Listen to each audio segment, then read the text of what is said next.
Welcome friends. Jurisdictional conflict between LG and government of Delhi has once again come under discussion. This is very important one that in spite of verdict of the Supreme Court that issues has not yet been settled. फिर आमने सामने LG और केजरीवाल की सरकार। और इस बार क्या हुआ है कि हाईकोर्ट में पब्लिक प्रोसिक्यूटर जिसे पीपी कहते हैं, सरकार को हाईकोर्ट में पीपी की नियुक्ति करनी थी, पब्लिक प्रोसिक्यूटर। और वो नियुक्ति का उद्देश्य था जो दिल्ली में दंगे हुए थे, दिल्ली में राइट्स हुआ था, उसके लिए राज्य सरकार का पक्ष रखने के लिए पब्लिक प्रोसिक्यूटर की नियुक्ति होती है। और पब्लिक प्रोसिक्यूटर की नियुक्ति में आमने सामने फिर एलजी और केजरीवाल की सरकार। और पुनः जुरिडिक्शनल कंपिटेंस की बात हो रही है, जुरिडिक्शनल कन्फ्लिक्ट की बात हो रही है between LG and the government of Delhi. आज के डिस्कशन में इसी संवैधानिक और लीगल इश्यूज पर मैं आपके बीच में बात करूंगा। और इसके पहले कि मैं आगे बढ़ूं, यह जो यूट्यूब चैनल है जिसके माध्यम से ये वीडियो आप देख रहे हैं, NKT IAS, इसको ज़रूर शेयर कीजिए, लाइक कीजिए और सब्सक्राइब कीजिए। कोई अगर डाउट हो तो आप ईमेल कर सकते हैं, फ़ोन कर सकते हैं और कमेंट बॉक्स में प्रश्न भी कर सकते हैं NKT IAS यूट्यूब चैनल के माध्यम से। जैसा कि मैं बताया, the Delhi government has appointed public prosecutors, that is PP, for conducting the Delhi rights cases in the High Courts, that is Delhi High Court. However, the LG Lieutenant Governor has stalled this decision by referring it to the President under proviso to Article 239 AA within bracket 4. So, what that LG has done, that instead of approving the names of PPs forwarded by the Kejriwal government, that LG has referred the whole issues to the President of India, and this is the way the decision has been stalled. Now, the Delhi government has held that appointment of prosecutors to the Supreme Court and the High Court is exclusively within the purview of the state government. ये केजरीवाल सरकार का कहना है कि जो supreme court और high court में जो पब्लिक प्रोसिक्यूटर की नियुक्ति है वो पूरी तरह राज्य सरकार के अंडर में है, दिल्ली सरकार के जुरिडिक्शन में आता है। वहीं पर on the other hand LG appointed all the prosecutors whose names were submitted by the Delhi police that comes under the ministry of home and this the state government's list was rejected. तो जहां केजरीवाल सरकार मानती है कि जितने भी public prosecutors हैं supreme court और हाई कोर्ट में, उसकी नियुक्ति का अधिकार केजरीवाल सरकार को है, वहीं पर एलजी ने क्या किया है कि केजरीवाल सरकार के द्वारा दिए गए सारे नाम को रिजेक्ट करते हुए जो दिल्ली पुलिस ने नाम दिया है उस लिस्ट को अप्रूव किया है और केजरीवाल सरकार के लिस्ट को रिजेक्ट कर दिया है। यही कंट्रोवर्सी है पब्लिक प्रोसिक्यूटर्स के अपॉइंटमेंट में। क्या है कॉन्स्टिट्यूशनल इश्यूज पर बात करते हैं। इस तरह से दिल्ली का स्टेटस है 69th amendment act 1992 that was inserted 2 new articles 239 AA and 239 AB under the union territory of Delhi which was given a special status. तो इस प्रकार 69th कॉन्स्टिट्यूशन अमेंडमेंट एक्ट किया गया अंडर आर्टिकल 368 और दिल्ली को स्पेशल स्टेटस का दर्जा दिया गया। Article 239 AA creates a legislative assembly for Delhi which can make laws on the subjects of the state list. न केवल स्पेशल स्टेटस दिया गया 69th अमेंडमेंट के साथ, बल्कि 239 AA जो इंसर्ट किया गया 69th अमेंडमेंट के साथ, वो कहता है कि दिल्ली में एक लेजिस्लेटिव असेंबली यानी दिल्ली की विधानसभा होगी और उस विधानसभा को स्टेट लिस्ट और कंकरेंट लिस्ट पर कानून बनाने का पावर होगा, सिवाय 3 एक्सेप्शन का, public order, land and police, यानी कि जो लोक व्यवस्था होगी, भूमि होगी और पुलिस होगी, उस पर उसको अधिकार नहीं होगा। हेलो, अभी नहीं हुआ है, बताते हैं, अभी नहीं हुआ है। हम्म, ठीक ठीक ठीक ठीक। तो ये कॉन्स्टिट्यूशनल इशू हुआ है, तो आर्टिकल 239 ए के तहत एक लेजिस्लेटिव असेंबली को क्रिएट किया गया है और इसके तहत लॉज बनाने का पावर है स्टेट लिस्ट पर और कंकरेंट लिस्ट पर, सिवाय 3 चीज़ों का। इसके अलावा एक काउंसिल ऑफ मिनिस्टर्स मंत्री परिषद का प्रावधान है दिल्ली के लिए। 10% टोटल स्ट्रेंथ जो 70 सीट है दिल्ली विधानसभा में, उसका 10% यानी 7 जो है मैक्सिमम होगा वहाँ मंत्री काउंसिल ऑफ मिनिस्टर्स में। तो कुल मिलाकर जो 69th अमेंडमेंट हुआ है संविधान में, उनके अनुसार दिल्ली को स्पेशल स्टेटस का दर्जा दिया गया है और एक लेजिस्लेटिव असेंबली विधानसभा का प्रावधान है और साथ में काउंसिल ऑफ मिनिस्टर्स का भी प्रावधान है। कुल मिलाकर दिल्ली को एक राज्य के समान असेंबली है और काउंसिल ऑफ मिनिस्टर्स है। The development has reignited the LG versus Delhi government's jurisdiction debate that the Supreme Court sought to address in NCT of Delhi versus Union of India 2018। अब ये जो नया कंट्रोवर्सी हुआ है public prosecutors को appointment में, इससे पुनः इश्यूज नए इशू आ गए हैं। इश्यूज में कन्फ्लिक्ट हुआ है क्योंकि पिछले साल 2018 का जो डिसीजन था 2019 में जो आया था, उसमें NCT of Delhi versus union of India 2018 में सुप्रीम कोर्ट ने इश्यूज को सेटल कर दिया था, लेकिन इश्यूज बार बार आ रहे हैं और अनसेटल्ड हो जा रहे हैं। The Supreme Court said that the Delhi Lieutenant Governor, that is LG, cannot act independently and must take the aid and advice of the Council of Ministers। ये सुप्रीम कोर्ट का statement है। जो supreme court कहता है कि जो LG हैं वो स्वतंत्र रूप से काम नहीं कर सकते और उनको काउंसिल ऑफ मिनिस्टर्स यानी दिल्ली की जो मंत्री परिषद होती है उन्हीं के सलाह और मशवरे पर काम करने की आवश्यकता है, करना है। All decisions by Delhi's council of ministers must be communicated to the LG. Supreme court ने यह भी कहा कि जो दिल्ली की मंत्री परिषद है वो अपने सारे डिसीजंस को एलजी को सूचित करेगी, लेकिन इसका मतलब ये नहीं है कि हर मुद्दे पर कंकरेंसी इज रिक्वायर्ड यानी एलजी की स्वीकृति की आवश्यकता होगी। Except for issues of public order, police and land, 3 ही चीजें हैं, पब्लिक ऑर्डर, पुलिस और लैंड, यानी लोक व्यवस्था, पुलिस और जो भूमि है, LG is bound to be act as per the aid and advice of council of ministers.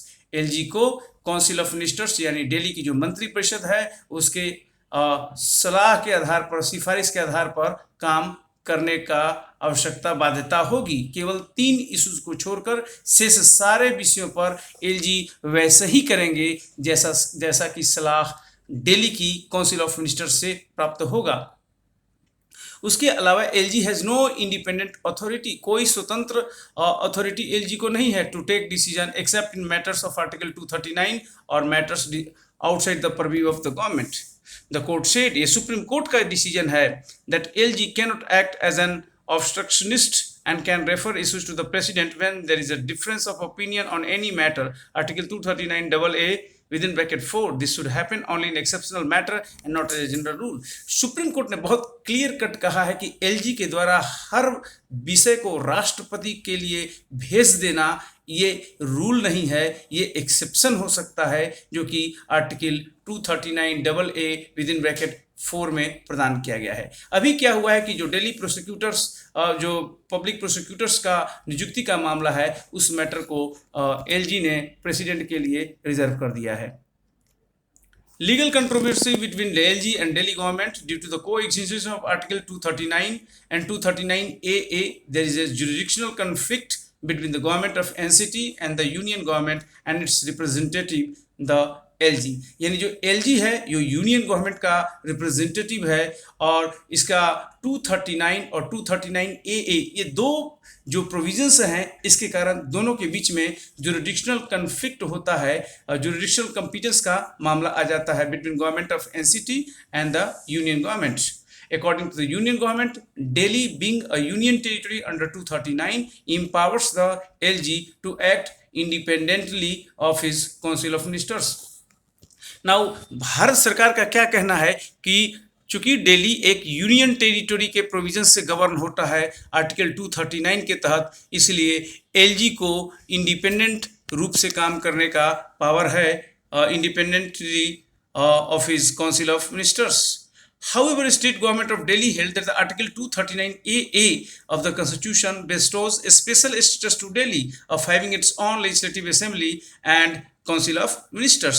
वहीं दिल्ली का कहना है, दिल्ली की सरकार का कहना है कि 239AA के द्वारा स्पेशल स्टेटस दिल्ली को प्राप्त है और उसकी अपनी खुद की विधानसभा है, काउंसिल ऑफ मिनिस्टर्स है और रूप से वो काम कर सकता है। ना मैं हाईलाइट बता रहा हूँ, सुप्रीम कोर्ट का जो हाईलाइट था, administration of union territory under 239(1) is different from 239AA which provides for an elected legislature। now सबसे इंपॉर्टेंट बात है, जो जनरल यूटी के लिए लागू होता है और जो दिल्ली के लागू होता है, दोनों में अंतर है। जो जनरल यूटी के लिए लागू होता है वो 239(1) है और जो दिल्ली के लागू होता है 239AA है, क्योंकि दिल्ली को स्पेशल स्टेटस मिला है। The court held that parliament can legislate for Delhi on any matter in the state list and the concurrent list. Parliament बना सकता है स्टेट लिस्ट और कंकरेंट लिस्ट पर, but the executive power in relation to Delhi except the police, land and public orders vest only in the state government headed by the chief ministers. Parliament को पूरा का पूरा power है legislate करने का, कानून बनाने का on matters of state list और कंकरेंट लिस्ट। स्टेट लिस्ट और कंकरेंट लिस्ट पर बना सकता है, लेकिन जो एग्जीक्यूटिव पावर है पुलिस, लैंड और पब्लिक ऑर्डर को छोड़कर, वो पूरी की तरह राज्य की निर्वाचित सरकार के पास होगी, जिसका हेड चीफ मिनिस्टर्स होता है। ये सुप्रीम कोर्ट का डिसीजन है। It also held that executive power of the union does not extend to any of the matters which come within the jurisdiction of the Delhi assembly. Executive power of the union does not extend to any of the matters, और जिस विषय पर दिल्ली की सरकार को executive power है उस विषय पर यूनियन गवर्नमेंट को एग्जीक्यूटिव पावर नहीं है। That's very important judgment of the supreme court. LG to act on aid advice of the COM, यानी एलजी को काउंसिल ऑफ मिनिस्टर्स मंत्रिपरिषद की सिफारिश पर काम करनी है। The court held that for establishing a democratic and representative form of government for NCT of Delhi, government of Delhi that enjoy the confidence of the people of the Delhi should have the functional autonomy to legislate for the NCT of Delhi। यानी कि चूंकि दिल्ली में विधानसभा है, इसलिए विधानसभा को कानून बनाने की स्वतंत्रता है। ये महत्वपूर्ण बात कोर्ट ने कहा, और यही डेमोक्रेटिक और रिप्रेजेंटेटिव गवर्नमेंट की पहचान है। तो जब तक उसका कॉन्फिडेंस है तब तक वो legislate करेगा। How hence through the judgment of the Supreme Court has settled the law in regard to the added advice of the Council of Ministers by affirming that LG is bound to act on the add and advice except in regard to land, public order and the police। तो supreme court ने clear cut कर दिया है कि land, public order और police को छोड़कर शेष सभी विषयों पर जो एलजी है, लेफ्टिनेंट गवर्नर है, वो दिल्ली सरकार के मंत्री परिषद के सिफारिश पर ही काम करेगा। That's very important one. So LG cannot refer every matter to the president of India. Supreme court ने कहा कि किसी भी हर मुद्दे को प्रेसिडेंट ऑफ इंडिया को रेफर नहीं कर पाएंगे जो एलजी हैं। Under article 239AA says that in case of difference of opinion between the LG and his ministers on any matter, the LG shall refer to the president for final decision and act according to it। ये difference of opinion की बात करता है। अगर difference of opinion नहीं है तो refer नहीं किया जाना चाहिए। However, the court inferred that the word any matter implied in the provision to article 239AA(4) cannot be inferred to mean every matter। So ये shall refer to the matter final decision act accordingly। So it's not every matter but exclusively जहां पर भी difference होगा उसी के लिए कह रहा है। The power of the lieutenant governor under the said proviso represents the exception and not the general rule। तो exceptional ये पावर को यूज करना है, सबसे बड़ी बात है। जनरल रूल के लिए इसको नहीं किया जा सकता है। Limited references to be made to the president। LD does not refer to the president normal administrative matters as that would disturb the functioning of the government, constitutional governance, principles of collaborative federalism and the standard of constitutional morality। So सारे मुद्दों को LG refer नहीं करेंगे president को। The court also held that the president is the highest constitutional authority and his decisions should be sought only on constitutionally important issue। केवल important संवैधानिक मुद्दा है, वही मुद्दा राष्ट्रपति के समक्ष रेफर किया जाना चाहिए LG के द्वारा।